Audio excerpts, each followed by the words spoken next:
അധ്യായം 7. വിധിക്കപ്പെടാതിരിക്കാൻ നിങ്ങളും വിധിക്കരുത്. നിങ്ങൾ വിധിക്കുന്ന വിധിയാൽ തന്നെ നിങ്ങളും വിധിക്കപ്പെടും. നിങ്ങൾ അളക്കുന്ന അളവുകൊണ്ട് തന്നെ നിങ്ങൾക്കും അളന്നു കിട്ടും. നീ സഹോദരന്റെ കണ്ണിലെ കരട് കാണുകയും നിന്റെ കണ്ണിലെ തടിക്കഷണം ശ്രദ്ധിക്കാതിരിക്കുകയും ചെയ്യുന്നത് എന്തുകൊണ്ട്? അഥവാ നിന്റെ കണ്ണിൽ തടിക്കഷണമിരിക്കെ സഹോദരനോട് ഞാൻ നിന്റെ കണ്ണിൽ നിന്ന് കരടെടുത്ത് കളയട്ടെ എന്ന് എങ്ങനെ പറയും? കപടനാട്യക്കാരൻ ആദ്യം സ്വന്തം കണ്ണിൽ നിന്ന് തടിക്കഷണം എടുത്തു മാറ്റും. അപ്പോൾ സഹോദരന്റെ കണ്ണിലെ കരടെടുത്ത് കളയാൻ നിനക്ക് കാഴ്ച തെളിയും. വിശുദ്ധമായത് നായ്ക്കൾക്ക് കൊടുക്കരുത്. നിങ്ങളുടെ മുത്തുകൾ പന്നികൾക്ക് ഇട്ടുകൊടുക്കൂ. അവ അത് ചവിട്ടി നശിപ്പിക്കുകയും തിരിഞ്ഞു നിങ്ങളെ ആക്രമിക്കുകയും ചെയ്തേക്കും. ചോദിക്കൂ, നിങ്ങൾക്ക് ലഭിക്കും. അന്വേഷിക്കൂ, നിങ്ങൾ കണ്ടെത്തും. മുട്ടുവിൻ, നിങ്ങൾക്ക് തുറന്നു. ചോദിക്കുന്ന ഏവനും ലഭിക്കും. അന്വേഷിക്കുന്നവൻ കണ്ടെത്തും. മുട്ടുന്നവന് തുറന്നു കിട്ടുകയും ചെയ്യും. മകൻ അപ്പം ചോദിച്ചാൽ കല്ല് കൊടുക്കുന്ന ആരെങ്കിലും നിങ്ങളിലുണ്ട്? അഥവാ മീൻ ചോദിച്ചാൽ പാമ്പിനെ കൊടുക്കും.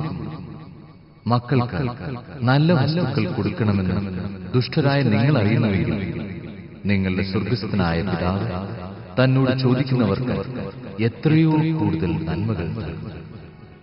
മറ്റുള്ളവർ നിങ്ങൾക്ക് ചെയ്തു തരണമെന്ന് നിങ്ങൾ ആഗ്രഹിക്കുന്നതെല്ലാം നിങ്ങൾ അവർക്ക് ചെയ്യും. ഇതാണ് നിയമവും പ്രവാചകന്മാരും. ഇടുങ്ങിയ വാതിലിലൂടെ പ്രവേശിക്കും. വിനാശത്തിലേക്ക് നയിക്കുന്ന വാതിൽ വിസ്തൃതവും വടി വിശാലവും. അതിലേക്ക് കടന്നുപോകുന്നവർ വളരെയാണ്. എന്നാൽ ജീവനിലേക്ക് നയിക്കുന്ന വാതിൽ ഇടുങ്ങിയതും വഴി വീതി കുറഞ്ഞതുമാണ്. അത് കണ്ടെത്തുന്നവർ ചുരുക്കം. ആടുകളുടെ വേഷത്തിൽ വരുന്ന വ്യാജ പ്രവാചകന്മാരെ സൂക്ഷിച്ചു. ഉള്ളിൽ അവർ കടിച്ചു ചീന്തുന്ന ചെന്നായ്ക്കളായി. ഫലങ്ങളിൽ നിന്ന് അവരെ മനസ്സിലാക്കുക. മുൾച്ചെടിയിൽ നിന്ന് മുന്തിരിപ്പഴമോ ഞെരിഞ്ഞിലിൽ നിന്ന് അത്തിപ്പഴമോ പറിക്കാറുണ്ട്. നല്ല വൃക്ഷം നല്ല ഫലവും ചീത്ത വൃക്ഷം ചീത്ത ഫലവും നൽകുന്നു. നല്ല വൃക്ഷത്തിന് ചീത്ത ഫലങ്ങളോ ചീത്ത വൃക്ഷത്തിന് നല്ല ഫലങ്ങളോ പുറപ്പെടുവിക്കുവാൻ സാധിക്കുകയില്ല. നല്ല ഫലം കായ്ക്കാത്ത വൃക്ഷമെല്ലാം വെട്ടി തീയിലെറിയപ്പെടും.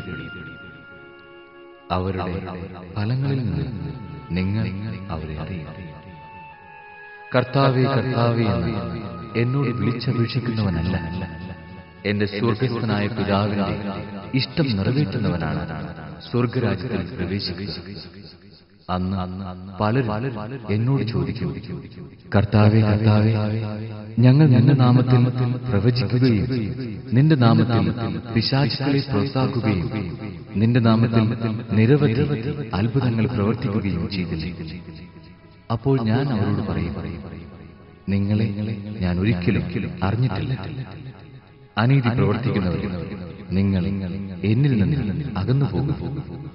എന്റെ ഈ വചനങ്ങൾ ശ്രവിക്കുകയും അവ അനുസരിക്കുകയും ചെയ്യുന്നവൻ പാറമേൽ ഭവനം പണിത വിവേകമതിയായ മനുഷ്യൻ തുല്യനായി.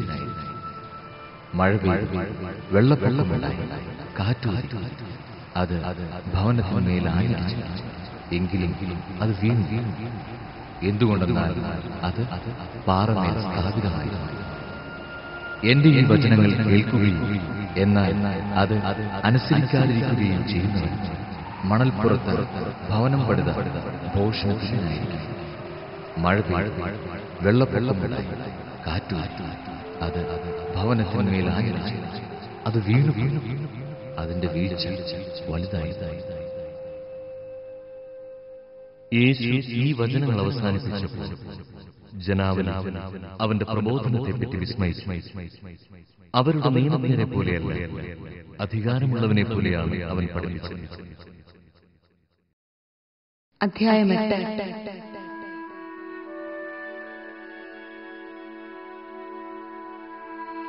യേശു മലയിൽ നിന്ന് ഇറങ്ങി വന്നപ്പോൾ വലിയ ജനക്കൂട്ടം അവനെ അനുഗ്രഹിച്ചു.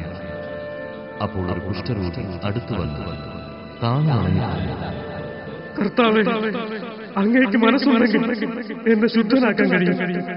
യേശു കൈനീട്ടി അവനെ സ്പർശിച്ചുകൊണ്ട് അരുളി ചെയ്തു, എനിക്ക് മനസ്സുണ്ട്, നിനക്ക് ശുദ്ധി വരട്ടെ. തൽക്ഷണം കുഷ്ഠം മാറി അവന് ശുദ്ധി വന്നു. യേശു അവനോട് പറഞ്ഞു, നീ ഇത് ആരോടും പറയരുത്. പോയി നിന്നെ തന്നെ പുരോഹിതന് കാണിച്ചു കൊടുക്കുകയും മോശ കൽപ്പിച്ചിട്ടുള്ള കാഴ്ച ജനത്തിന്റെ സാക്ഷ്യത്തിനായി സമർപ്പിക്കുകയും ചെയ്യും. യേശു കഫർനാമിൽ പ്രവേശിച്ചപ്പോൾ ഒരു ശതാധിപൻ അവന്റെ അടുക്കൽ വന്ന് യാചിച്ചു, കർത്താവേ, എന്റെ വൃത്തി തളർവാദം പിടിപെട്ട് കഠിന വേദന അനുഭവിച്ച് വീട്ടിൽ കിടക്കുന്നു. യേശു അവനോട് പറഞ്ഞു, ഞാൻ അവനെ സുഖപ്പെടുത്താം. അപ്പോൾ ശതാധിപൻ പ്രതിവചിച്ചു, കർത്താവേ, നീ എന്റെ ഭവനത്തിൽ പ്രവേശിക്കാൻ ഞാൻ യോഗ്യനല്ല. നീ ഒരു വാക്ക് ഉച്ചരിച്ചാൽ മാത്രം മതി, എന്റെ വൃത്യൻ സുഖപ്പെടും. ഞാനും അധികാരത്തിന് കീഴ്പ്പെട്ടവനാണ്. എന്റെ കീഴിലും പടയാളികളുണ്ട്. ഒരുവനോട് പോകുക എന്ന് പറയുമ്പോൾ അവൻ പോകുന്നു, അപരനോട് വരിക എന്ന് പറയുമ്പോൾ അവൻ വരുന്നു. എന്റെ ദാസനോട് ഇത് ചെയ്യുക എന്ന് പറയുമ്പോൾ അവൻ അത് ചെയ്യുന്നു. യേശു ഇത് കേട്ട് ആശ്ചര്യപ്പെട്ടു തന്നെ അനുഗമിച്ചിരുന്നവരോട് പറഞ്ഞു, സത്യമായി ഞാൻ നിങ്ങളോട് പറയുന്നു, ഇതുപോലുള്ള വിശ്വാസം ഇസ്രായേലിൽ ഒരുവനിൽ പോലും ഞാൻ കണ്ടിട്ടില്ല. വീണ്ടും ഞാൻ നിങ്ങളോട് പറയുന്നു, കിഴക്കിൽ നിന്നും പടിഞ്ഞാറ് നിന്നും നിരവധി ആളുകൾ വന്ന് അബ്രാഹത്തിനോടും ഇസ്ഹാക്കിനോടും യാക്കോബിനോടും കൂടെ സ്വർഗരാജ്യത്തിൽ വിരുന്നിരിക്കും. രാജ്യത്തിന്റെ മക്കളാകട്ടെ പുറത്തുള്ള അന്ധകാരത്തിലേക്ക് എറിയപ്പെടും. അവിടെ വിലാപവും പല്ലുകളിയുമായി. യേശു ശതാധിപനോട് പറഞ്ഞു, പോയിക്കൊള്ളു, നീ വിശ്വസിച്ചതുപോലെ നിനക്ക് ഭവിക്കട്ടെ. ആ സമയത്ത് തന്നെ കൃത്യൻ സുഖം പ്രാപിച്ചു. യേശു പത്രോസിന്റെ വീട്ടിലെത്തിയപ്പോൾ അവന്റെ അമ്മായിയമ്മ പനി പിടിച്ചു കിടക്കുന്നത് കണ്ടു. അവൻ അവളുടെ കണ്ണിൽ സ്പർശിച്ചു. പനി അവളെ വിട്ടുമാറി. അവൾ എഴുന്നേറ്റ് അവനെ ശുശ്രൂഷിച്ചു. സായാഹ്നമായപ്പോൾ അനേകം പിശാചുബാധിതരെ അവർ അവന്റെ അടുത്ത് കൊണ്ടുവന്നു. അവൻ അശുദ്ധാത്മാക്കളെ വചനം കൊണ്ട് പുറത്താക്കുകയും എല്ലാ രോഗികളെയും സുഖപ്പെടുത്തുകയും ചെയ്തു. അവൻ നമ്മുടെ ബലഹീനതകളെ ഏറ്റെടുക്കുകയും രോഗങ്ങൾ വഹിക്കുകയും ചെയ്തുവെന്ന് യേശയ്യ പ്രവചിച്ചത് അങ്ങനെ നിറവേറി.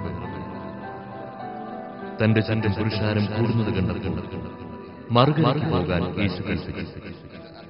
ഒരു നിയമജ്ഞൻ അവനെ സമീപിച്ചു പറഞ്ഞു, ഗുരു, നീ പോകുന്നിടത്തെല്ലാം ഞാൻ നിന്നെ അനുഗമിക്കും. യേശു പറഞ്ഞു, കുറുനരികൾക്ക് മാളങ്ങളും ആകാശപ്പറവകൾക്ക് കൂടുകളുമുണ്ട്, എന്നാൽ മനുഷ്യപുത്രന് തലചായ്ക്കാൻ ഇടമില്ല. ശിഷ്യന്മാരിൽ മറ്റൊരുവൻ അവനോട് പറഞ്ഞു, കർത്താവേ, പോയി എന്റെ പിതാവിനെ സംസ്കരിച്ചിട്ട് വരാൻ എന്നെ അനുവദിക്കണം. യേശു പറഞ്ഞു, നീ എന്നെ അനുഗമിക്കുന്നു. മരിച്ചവർ തങ്ങളുടെ മരിച്ചവരെ സംസ്കരിക്കട്ടെ. യേശു തോണിയിൽ കയറിയപ്പോൾ ശിഷ്യന്മാർ അവനെ അനുഗ്രഹിച്ചു. കടലിൽ ഉഗ്രമായ കൊടുങ്കാറ്റ്. തോണി മുങ്ങത്തക്ക വിധം തിരമാലകൾ ഉയർന്നു. അവൻ കാണുകയായി. ശിഷ്യന്മാർ അടുത്തു ചെന്ന് അവനെ ഉണർത്തി അപേക്ഷിച്ചു, കർത്താവേ, രക്ഷിക്കണമേ, ഞങ്ങൾ ഇതാ നശിക്കുന്നു. അവൻ അല്പവിശ്വാസികൾ, നിങ്ങൾ എന്തിന് ഭയപ്പെടും? അവൻ എഴുന്നേറ്റ് കാറ്റിനെയും കടലിനെയും ശാസിച്ചു. വലിയ ശാന്തതയുണ്ട്. അവർ ആശ്ചര്യപ്പെട്ടു പറഞ്ഞു, ഇവൻ ആരാ? കാറ്റും കടലും പോലും ഇവനെ അനുസരിക്കുന്നുവല്ലോ. യേശു മറുകര ഗദറായരുടെ ദേശത്തെത്തിയപ്പോൾ ശവക്കല്ലറകളിൽ നിന്ന് ഇറങ്ങി വന്നു രണ്ട് പിശാചുബാധിതർ അവനെ കണ്ടുമുട്ടി. ആർക്കും ആ വഴി സഞ്ചരിക്കാൻ സാധിക്കാത്ത വിധം അവർ അപകടകാരികളായി. അവർ അട്ടഹസിച്ച് പറഞ്ഞു, ദൈവപുത്ര, നീ എന്തിന് ഞങ്ങളുടെ കാര്യത്തിൽ ഇടപെടുന്നു? സമയത്തിന് മുമ്പ് ഞങ്ങളെ പീഡിപ്പിക്കാൻ നീ ഇവിടെ വന്നിരിക്കുകയാണോ? അവരിൽ നിന്നും അല്പമകലെ വലിയൊരു പന്നിക്കൂട്ടം മേയുന്നുണ്ടായിരുന്നു. പിശാച് അവനോട് അപേക്ഷിച്ചു, നീ ഞങ്ങളെ പുറത്താക്കുമെങ്കിൽ ആ പന്നിക്കൂട്ടത്തിലേക്ക് അയക്കണമേ. അവൻ പറഞ്ഞു, പോയിക്കോ. അവൻ പുറത്തു വന്നു പന്നികളിൽ പ്രവേശിച്ചു. പന്നിക്കൂട്ടം മുഴുവൻ കിഴുക്കാൻ തൂക്കായ നിരത്തിലൂടെ പാഞ്ഞു ചെന്ന് കടലിൽ മുങ്ങിച്ചു. പന്നി മേയ്ക്കുന്നവർ ഭയപ്പെട്ടു പട്ടണത്തിൽ എല്ലാ കാര്യങ്ങളും പിശാച് ബാധിതർക്ക് സംഭവിച്ചു അറിയിച്ചു. അപ്പോൾ പട്ടണം മുഴുവൻ യേശുവിനെ കാണാൻ പുറപ്പെട്ടു. അവർ അവനെ കണ്ടപ്പോൾ തങ്ങളുടെ അതിർത്തി വിട്ടുപോകണമെന്ന് അപേക്ഷിച്ചു.